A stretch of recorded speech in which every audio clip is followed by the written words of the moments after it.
अस्सलाम वालेकुम फ्रेंड्स, आप देख रहे हैं साइंस एक्सप्लोरिंग और मैं हूं सलमान अली।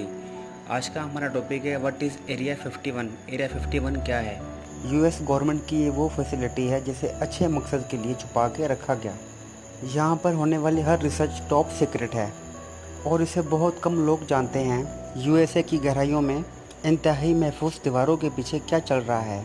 बहुत टाइम से आवाम का यह ख्याल था कि एलियंस के आने की वजह से एरिया 51 बहुत एडवांस टेक्नोलॉजी है या फिर ये उन एलियंस का घर या ठिकाना है जिन्होंने ज़मीन को विज़िट किया।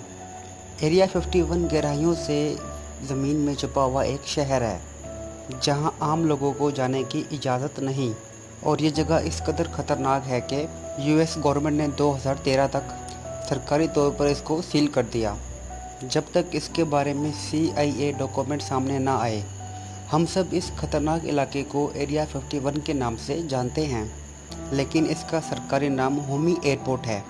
और इसको एयरपोर्ट इसलिए नहीं कहा गया कि यह इलाका एक्सट्रेट स्पेस हवाई के लिए एक लैंडिंग जोन है, बल्कि इसको एयरपोर्ट इसलिए कहा गया है क्योंकि दर हकीकत एरिया 51 यूएस गवर्नमेंट की एयरफोर्स टेस्टिंग फैसिलिटी है। और सुनकर हैरानगी होगी इस जगह को मज़ीद ख़तरनाक बनाने के लिए कि होमी 51 एयरपोर्ट क्यों कहा जाता है। कुछ लोग कहते हैं कि इसे ये नाम एटॉमिक एनर्जी कमीशन के मेन सिस्टम से मिला। इन सब के बावजूद होमी एयरपोर्ट साइंस टेक्नोलॉजीज़ के लिए सबसे मशहूर सिटीज़ में से एक है। कुछ लोग कहते हैं कि यूएस गवर्नमेंट ये सहूलत उन मशीनों को बनाने के लिए इस्तेमाल करती है जो मौसम को, टेलीचिप्स को और क्रिएचर्स को काबू कर सके। लेकिन इन थ्योरीज में से सबसे ज़्यादा मशहूर वो थ्योरी है जो एरिया 51 में एलियंस की मौजूदगी में टेक्नोलॉजी शामिल है। ये तमाम आइडियाज़ तब फैलने लगे जब ठाट का एक बड़ा टुकड़ा मैक्सिको के नज़दीक रोजवेल के नज़दीक एक खेत में पड़ा हुआ और दबा हुआ था। यूएस गवर्नमेंट और एयरफोर्स का दावा था कि ये मौसमी बैलून के अलावा और कुछ ना था, और काफ़ी टाइम तक ये कहानी काबिल कबूल रही। लेकिन 70s में खुद से दावा करने वाली यूटोलॉजिस्ट ने इस कहानी को एक नया रुख देते हुए कहा वो वेदर बलून्स नहीं थे बल्कि खलाई फ्लाइंग सोर्सेस थे। लेकिन आवाम को फ्रीडअप करने के लिए एक नई कहानी बनाते हुए कहा गया कि यूएस गवर्नमेंट ने गैर मुल्की पायलट्स को पकड़ा। ये कहानियाँ आवाम में तेज़ी से फैलने लगी और आवाम ने एयरफोर्स के दिखने की रिपोर्ट्स करना शुरू कर दी। टेक्निकली एयरफोर्स एक गैरशुदा शनाख्त ऑब्जेक्ट था जो किसी हद तक इन रिपोर्ट्स के मुनासिब होने का सबूत था। तमाम एयरफोर्स अपनी तौर पर एलियन बेस क्राफ्ट्स के मुतरातिफ हैं।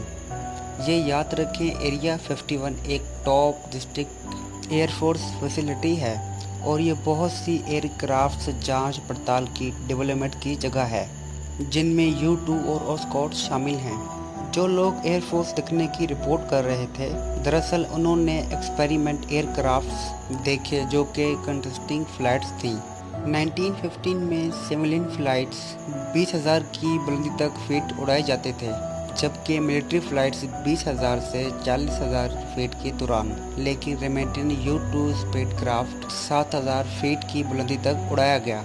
जब लोगों ने एयरफोर्स को देखने का दावा किया, बल्कि U-2 स्पेसक्राफ्ट्स को देखा था, और जब लोगों ने एयरफोर्स को देखने का दावा किया, यूएस एयरफोर्स ने अंदरूनी तौर पर टेस्ट फ्लाइट्स की रिकॉर्ड चेक करके इस बात की कंफर्मेशन दे दी कि एक्सपेरिमेंटल U-2 एयरक्राफ्ट ही देखा था, जो कि एक टेस्ट फ्लाइट है। लेकिन वो आवाम को बताने के काबिल ना थे कि दरअसल वो क्या देख रहे थे, और इस तरह एरिया 51 का राज आवाम को मज़ीद पीछे ले गया।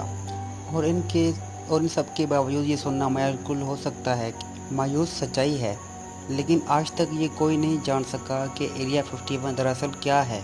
तो आज के लिए इतना ही। अल्लाह हाफिज़।